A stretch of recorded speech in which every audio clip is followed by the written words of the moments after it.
Well, hello, creatives. Important question for you, especially if you work in a creative field that is highly competitive.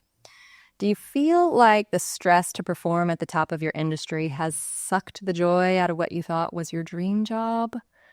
Do you hear yourself thinking or saying words like burnout, soul-sucking, depressing when you think about your creative work? Is there pressure to be a star performer or else fall into the wide camp of anonymous nobodies or grunts? Do you feel hopeless and like you have no choice but to give up on your creative dreams in order to restore your sense of well-being or even dignity? If any of this sounds familiar, please know you're not alone and that there is a way forward without having to bail on your dreams. Welcome to Aren't You Crazy, the podcast that helps you crush your creative goals 1 week at a time. I'm your host, Erin Elizabeth Reed, a former attorney now thriving as an actor, writer, and director. With me, as usual, are my amazing co-hosts, Tessie Adrasti, a multi-hyphenate actor with over 27 years in the arts and a passion for mental health advocacy. Say hi, Tessie. Hi.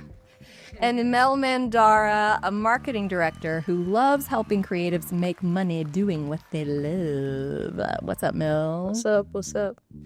Joining us today is a very special guest. We have Rune Månsson, a visual effects supervisor with over 25 years of experience in the VFX industry, who's on a personal quest to improve the lives of visual effects artists around the world. Welcome, Rune. Hi, thank you for having me. We're so happy you're here. Well, whether or not you work in VFX, today's episode is packed with actionable advice on how to thrive for the long term in a competitive creative field and make competition work for you. So, welcome, Rune, once again. Thanks so much for being here. I'm curious, will you tell us a little bit more about you? Like, how did you get into VFX? What's your background? My background is I lived in a farming community in Denmark. Oh, Yeah, and when it's far away from VFX. and once I crashed my first tractor, my parents knew that I was not destined to be a farmer. So, like, my entire childhood, I've always been tinkering with computers and graphics and programming and stuff like that. And then I found a school in Denmark that kind of allowed me to do that. Mm-hmm. Got into an internship at a small ad agency in Aarhus that let me explore all avenues of graphics and programming and everything. And then went back to school at the animation workshop in Denmark to take my bachelor's degree in art. And from there, I got a junior position as a VFX artist in London, and then moved from there to Mexico, and then from Mexico to Los Angeles, and then from Los Angeles to New York. Wow, you have been all over the world. That's quite a journey. Yeah. So I'm curious, it stuck out to me. You said you went back to school. That's something that I did as well later in my career when I was looking to switch from law to the arts. So how long had you been out working? Like, how long were you in that with the ad agency? So for about 7 years. Oh, okay. Yeah. Yeah. And then, I reached a plateau where I felt like I couldn't learn much more in that environment. So I looked around, like, worldwide to see where the best school or university would be for what I really wanted to do, which was like visual effects on a high level. And all of the sources kept pointing back to this little hole in the ground in Denmark, of all places, like an hour away from where I was living. No kidding. Yeah, I was looking in London, Vancouver, like Tokyo, like Australia. There was lots of great universities, but everybody kept pointing back to the animation workshop in Denmark. Wow. So I was like, well, I guess it's meant to be. It was meant to be, yeah. So went through a grueling 3-step interview process to get in, because you can't pay your way into this university.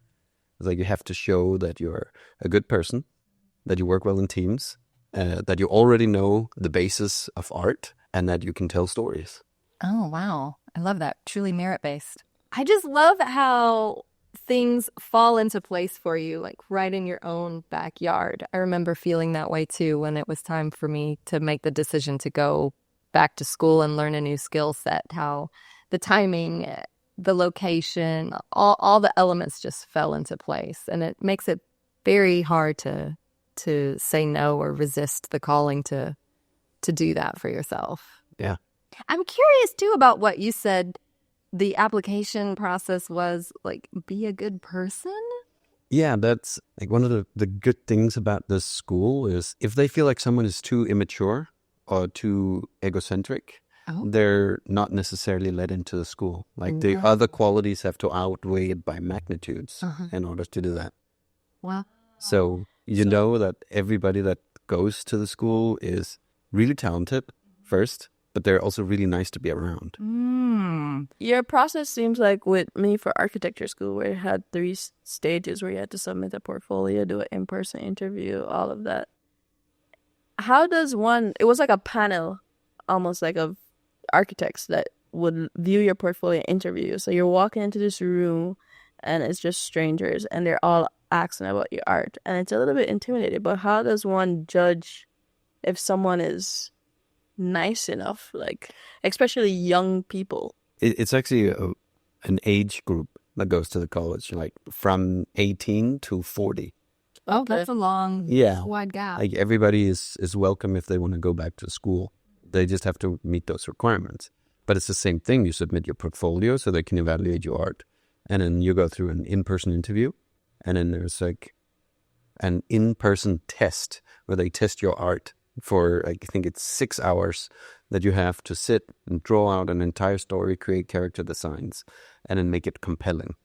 Oh my God. Yeah. And then they maybe can test your levels of, I guess, tolerance to feedback, or if you snap when they tell you, oh, what is this? And then you're like, this is my story. So it's like, okay, well. It shows you the character flaws that might be there. Like they're brought out because you're in an extreme environment. So if you can stay calm under all of that and still produce good things, yet another plus. I can relate to that because my entry to the National Dramatic Conservatory in Mexico was also a 4-week selection. And it was we would have to go all week from like around 8 or 9 hours a day. And we would have different tests and they would ask us to like go for a run, like do stuff and then bring monologues and do crazy stuff. And we would finish every day like around, maybe we would be there at 8 and then we would finish like at 6 p.m. And then the next week you would go they would post the results like every Sunday and in the wall. So if your name was in the wall, you could go to the next stage. Sounds like some military. Yeah. and if your name wasn't in the wall, like You were caught. bye, you were caught. Yeah. I remember I camped outside of the school because before you could get a slot to become part of the audition process only in person. And now they switched that and it was online, but we camped the night before to be the first ones to get a slot. And I was number 6 or 7 of 450 slots and only 40 people went in. Were accepted. So 10% acceptance rate.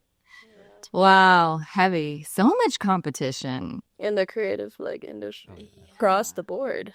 Well, and I know that I've heard tell, working in the film and TV industries, of how cutthroat working as VFX is in the film industry, screen industry, I guess I would say, and that it can lead to a lot of rancor, shall we say. Can you, without telling tales out of school, can you corroborate? Is that true? Or how competitive is the VFX field? It is very competitive to the point where it becomes toxic at times. That's one of the things that I'm trying to change, because that kind of atmosphere, people don't always realize because they're just I'm in it to do better than the person next to me or the other company or stuff like that. I've seen several different offices or studios across the world now, and if it's not managed well, some competition is good. If it's not managed, it can become toxic. And with toxic competition comes group forming and belittling and the rock star syndrome and general toxicity that can tear teams apart. What my mission is, at least, is to make sure that competition is managed in a way that it's healthy you don't compete with other people in a toxic way. You compete with your previous self or your previous project. You're just trying to one-up yourself, or whatever your team has done before is what you're trying to do better. That creates like a sense of togetherness, and we're in this together, and we're not competing against each other or working against each other. Like, we're just trying to do better than we did last time. Oh, I like that. I don't know anything about VFX. I just know a little bit about Blender, a little 3D. But my question is, all right, so it's a team. Like, how many people are on this in like the average company? Like, what's the team size? I work mainly in the high-end visual effects industry for advertising. The teams there are generally smaller. Mm-hmm. So for a studio like ours, it's between 50 and 100 people. Oh, wow. Yeah. And That's then it's small. and then it's broken into like even smaller teams like production and artists. And artists are broken into like 2D and 3D and effects and like animation. There's many different categories within it. But yeah, you're right, it's small So, and it's fast paced. But for film, it's a different ball game. so my question, I guess, is when you guys get hired for a job, you guys get hired as a company overall. Yes.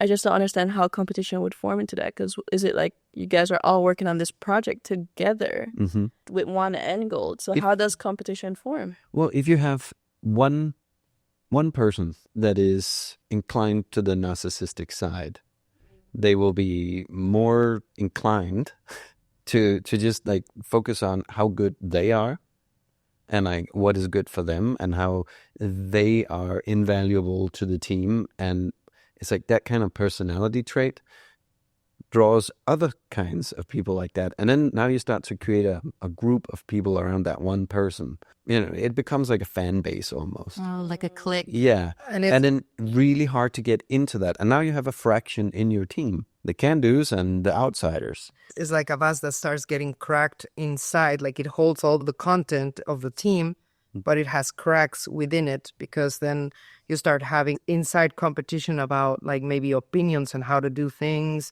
and things that do not let the pipeline move forward, because you have like, no, this is the way to do it. No, but this is technically the way we're doing it. It becomes politics. Yeah. Then it's not necessarily about the best way to do it or what can give us time back and mental health back and all of that. It just becomes like, who can I please? Oh, So what is the leadership structure like in the company? Our company or the traditional VFX Just in general. in general, so like you have executive producers that bring in all the jobs. They have the client relations and everything. Then you have the producers below that make sure that the money is spent in the right places, that the schedule is on point, and that people know what to do in what phases. Alongside them are the supervisors for the different departments that help advise like what methods to use, what approaches to take, and how long stuff will take. So the producers and the supervisors work together to work out the plan. And then below the supervisors, you have the leads, which are the leads of each discipline, like 3D, animation, lighting, effects, cloth, all those things. And they help inform the supervisor on all these things. And It's then, like managers. yeah, they're like managers, like middle managers. And then below that, you have the artists, which are the people that really live and breathe this. Like, they want to do it. Yeah. and there's a lot of people that really want to do Yes. VFX, yes? Yeah, that comes back to like the competition. VFX is like super glorified. Like in recent years, it's been like kind of downplayed and everybody's saying it's all shot in camera. But in the early 2000s up until like a few years ago, it's like being a VFX artist was like a status symbol. And a lot of young people wanted to do it, and they wanted to do it so much that they did it for free. Wow. Like they would go to companies and just work for free. And it's, I mean, isn't that called an internship? well, we actually do paid internships. Oh. Yeah. Like we don't believe in like the unpaid work.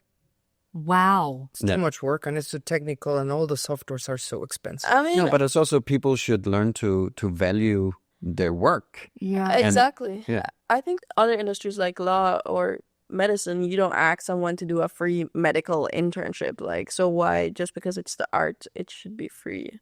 What I usually tell my students, like I actually go back, well, not anymore since the pandemic, but I used to go back to my old university to teach, to like give back to the next generation. And I used to tell them that like never work for free, because you're not just undercutting the more senior person, his ability or her ability to like support a family or their own life. Like you're also undercutting your own future.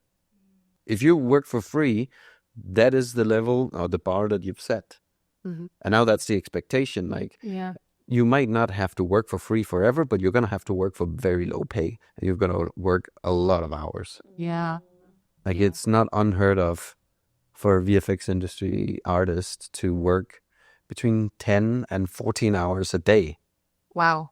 Yeah. Those are long hours. That feels similar to some of my early legal days. Yeah. You're on the clock so many hours. You devote so much of your life to the company, the work. And comes back to what I'm trying to change about the industry. I don't want people to work that much. Well, and if you do need to work that much, just playing devil's advocate a little bit, doing it from a sense of like self-worth and joy, I think is so vital to avoid burning yourself out. I think as creatives, we can all agree that we've gotten to like a mindset when we're working on a project that we really enjoy. It's like time doesn't even exist. But but it's so much different when it's like a job that you don't like, or it starts becoming something that stresses you. What used to be your joy is now like your stress. Yeah, exactly. But what a lot of young creatives don't understand is that when you enter a state of flow, it doesn't mean you have more energy. It feels like it, but you're still spending it. And that's where burnout comes from, because you really love what you do and you do it and you do it 14 hours a day. You hardly sleep. Your eat schedule goes all whack. You don't exercise anymore because you're just like, this is so cool. I just want to keep doing it. And then all of a sudden, one day you wake up and you're tired and you can't get out of bed and you don't understand why. Yeah. It's like cortisol levels that are like spiking throughout your whole cortex, and you might not be depressed, though there's a lot of depression in the VFX industry because of the pressure, but you will have hit burnout. Yeah. And then you have to either recuperate for like years or exit the industry completely. I don't want that for people. Yeah, I think there needs to be a balance. Whether you like it or not, there needs to be schedules for like fitting wellness and mental health. Shonda Rhimes says the work will always be there. Mm-hmm. Like after you work for 9 hours, the work will always be there. It is up to you to pause. Like she says it as a writer. I could write all day, all night. But then there will be a moment where I will get sick, and then I won't be able to write for maybe 3 months because I'm sick or I'm burned out or I can't think. And so it's like really putting a change in this mindset of like always having to exert ourselves into the longest of the limits just to complete work or goals or satisfactions or whatever. And that's another thing that I try to teach my students is as you become more efficient, it doesn't mean that there's less work. You just do more work in the same amount of time. So it's like, be aware of that. Make sure that you find efficiencies and you structure your day better, and that you put those pockets of time in where you can like take care of yourself. Be with your family, be with your dog, go for a walk, play video games, watch a movie, like something that brings you energy back. Yeah. Reset. There's got to be a balance to that. So what is it like? I'm guessing it's definitely not an hourly like based thing. It's salary? Is it like... It's depends on if you're freelance or if you're staff. Okay. If you're staff, it's not hourly based. We do try to encourage everybody to enter their hours anyway, because that gives us like a check on the temperature of the team. Like we can see people are running hot. Like if they have more than a certain amount of hours a week, we know that, okay, either we didn't plan the project well enough, we don't have the processes in place to facilitate it, or something's going on in this artist's life and we need to talk about it. Yeah, it's just a way of making sure that, again, people don't burn out. I wish more industries had people like you leading teams concerned about their team members' welfare and well-being. It's so important. Well, it comes down to if you don't have a healthy team, where do the money come from? From the work they do. It's like if they're not healthy, your business is rotting from the core. And that's what I don't understand about all these big businesses that think about profits first and like giving back to shareholders. And it's like, and that's the most important thing. It's like, well, you're basically killing the crop that you were able to harvest later. So it's like, I grew up in a farmer community. Good analogy. Yeah. Useful. Plus, you don't want high turnover rates, because when you have high turnover rates, it's absolutely the worst. Retraining, training, I don't even want to get into it. It's more expensive to train someone than to keep someone on board at a slightly higher salary. Yes. If you just look at their salary as, oh shit, that's a high cost, let's cut them. All right, well, you still need to bring someone in. They might have a lower salary, but now they can't do anything for like 6 months while they're learning. And then you have to cut your task in half because you're training that person. Yeah. And it's like a baby almost, to be honest. But I've seen so many companies, they'd rather hire someone else than give someone a bump in salary. They don't like seeing people get paid a certain amount of money. It's like, I don't know. I don't understand why. I think it's short-sighted. But honestly, that's really a perfect segue, because speaking of longevity of careers, you have had a nice, long, sustained career in a highly competitive industry.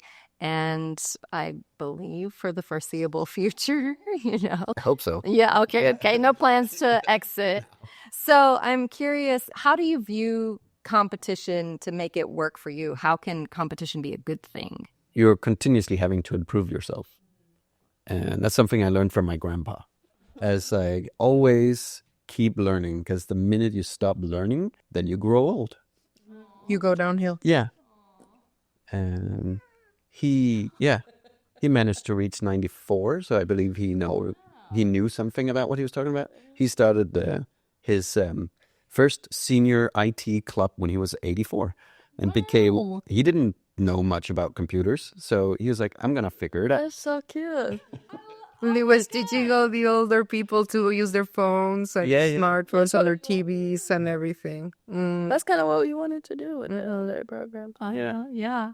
Wow. He was my, what's it called? Not idol, but Like role model? Role model. Yeah, he was my role model for like that kind of thinking, that you have to continuously move forward and learn, because once you stop learning or you think you're the top dog, like you're like, I'm the shit, I don't need to improve any further.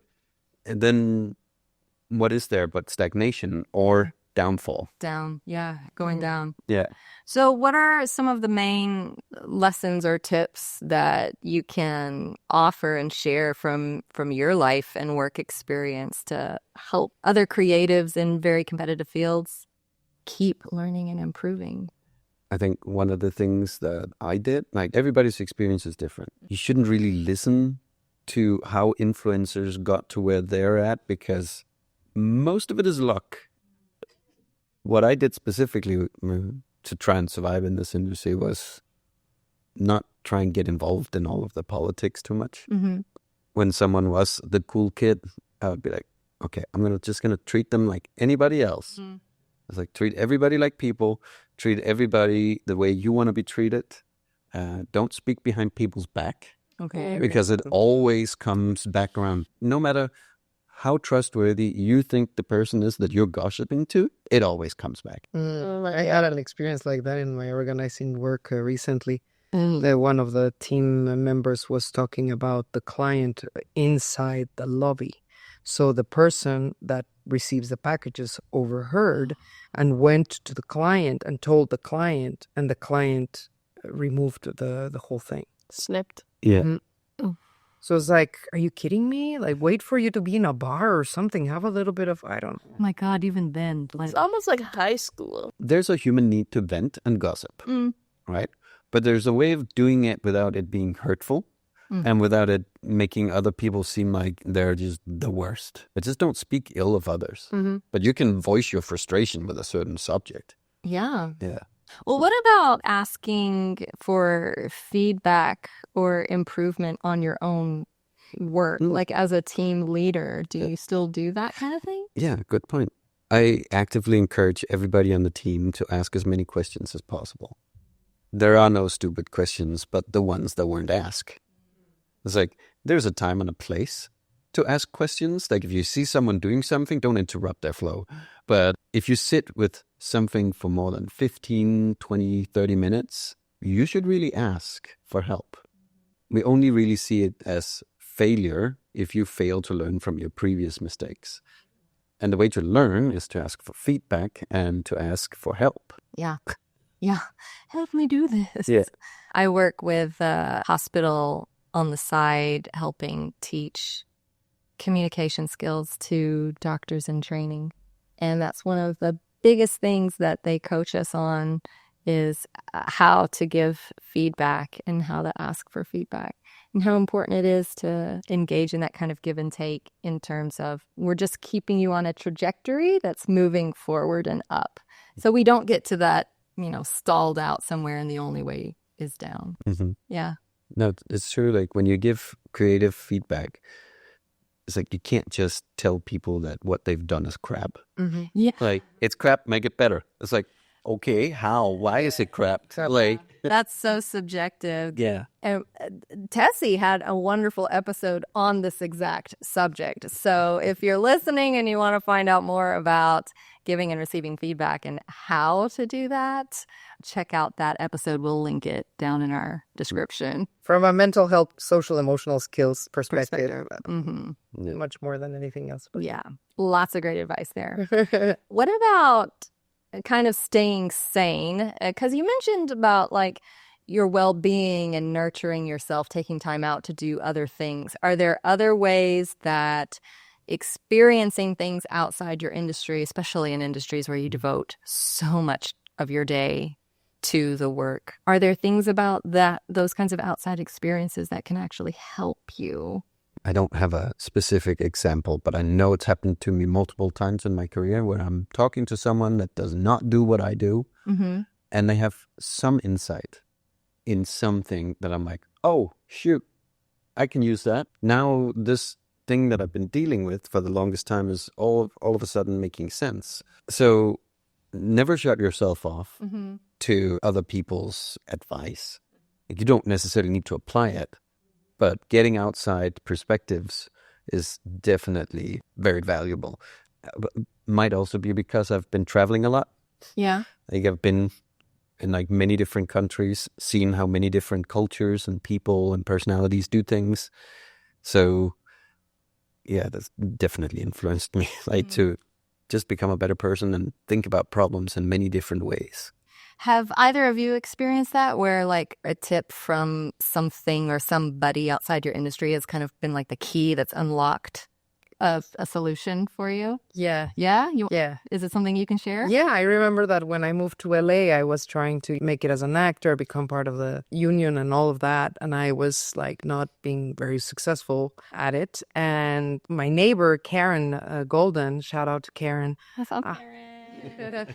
She said, honestly, like I think that you're selling yourself too short because I think that your purpose is not only to pursue what Hollywood is saying you to pursue. I think that your purpose as an artist is so much bigger and it involves your capacity for emotional connection and social and connection. So you should go to this program.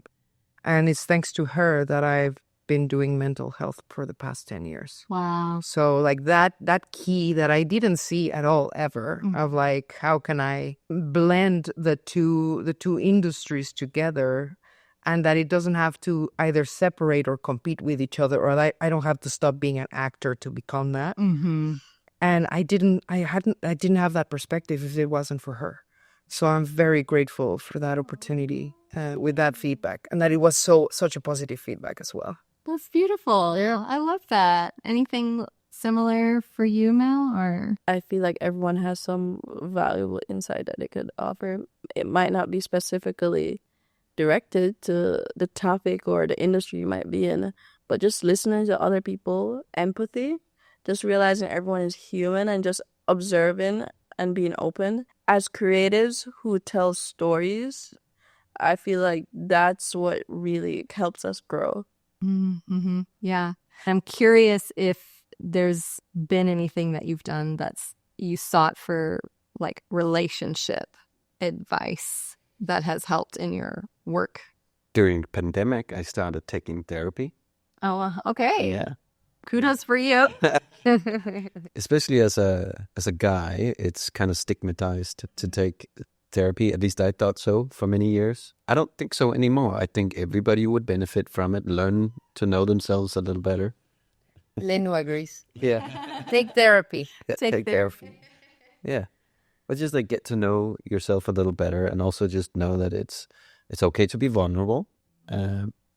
And you don't have to be the typical macho stereotype society has kind of told us to be. Like the stoic, the provider, the macho man that never cries. It's outdated, man. Has it opened up the way that you relate to your team? Yeah. Okay. It's definitely made me more aware of the mental state of my team members. So I will call them individually on a regular basis to just check up on how they're doing and if they're okay, and if there's anything we can do to make their life a little better right now that is within our means, and just try and make it human. And you're not just a cog in the machine. Like you are the golden goose. We need to take care of you. Just small things like that, your team members will respect you so much more, so that when it's time to get down to it, everyone's like on board. Everyone's like, yeah, guide us, lead us. We're ready to follow you. Little warriors or whatever. Just small reaching out, some empathy, just understand. Can I get a team lunch today? Like, how's everyone doing? Like, small things like that. I think traditional ways of managing where you're on top of each other. Oh, you're late 15 minutes, or you didn't do this, or I'm riding you up. Stuff like that. I don't think It doesn't work anymore. it doesn't work. No. It really doesn't. The way that I employ it in the studio where I'm at right now is I just require people to get their tasks done, but I don't care when, as long as they meet the deadline and as long as they are in the meetings that we have scheduled together. Then I don't really care when you're doing it. I'm not the kind of manager that's like, you're 15 minutes late. I'm going to deduct $15 from your paycheck. This back. What we're really looking for in our studio are people that are excited for what they do, but also excited for building a better future for everybody. And if people step back and say, I don't want to do this anymore, then you can't help build that future. True. A rising tide lifts all boats. But yeah. Yeah, and it doesn't mean that because you're being empathic or giving those moments of like compassion and feedback that your standards for the work are going to become lower or complacent. No. Like there needs to be a balance between excellency and not being a piece of shit when you talk to people. Yeah. Sorry, I didn't put it. But less bluntly but you know me. I don't have a laugh. I had a team member the other day. I tried to stay as grounded as possible and just be one of the team, just another guy that is like helping out on projects. But sometimes things do slip through from the other team members that they see me as more than that. And there was one team member that said that my standards were incredibly high. And I was like, oh, shoot, okay. Got to find a way of making that like less, because she felt that there was a bit of pressure to live up to my expectations. And I was like, oh, it's okay. Like, I've never told you to specifically put that much pressure on. Like, I want the opposite. I want you to have fun with what you're doing. So if that's the case, if you're feeling like that, then call me. Like, I'm not a big baddie. I'm not gonna scorn you for like saying you're demanding a bit much. My current boss, like, some people almost see him like this mythical creature that is like, he's so legendary that you can't really talk to him. And The Legend of Zelda. yeah, and when I talk to him, he's like, I don't see myself like that. And I'm like, I know. I mean, really, It's up to every creative to really take ownership of your own trajectory and sustainability, longevity of a career. And up to you to always keep learning no matter where you are in your career or skill set. So whether that's asking for help and feedback in your own industry or staying open to ideas and seeking new experiences outside your field, Or maybe even taking that extra step, find a counselor or somebody you trust, up-leveling your relationship skills and emotional intelligence. They will all help you fortify your well-being, and that helps create a sustainable creative career, competition or no. So, Rune, thanks again for being here today. Where can our listeners find out more about you? Well, I've got a website. Would you like to share it? Yeah, it's www.mans.org. So MAANS.org. Nice. We'll share it also in the description below. Yes, absolutely. Well, thank you again, Tessie and Mel, for another wonderful, lively discussion. I'm really glad we all got to be together. And thank you, Rune, for being our first in-person guest. Thank you for having me. A landmark moment here at our Crazy.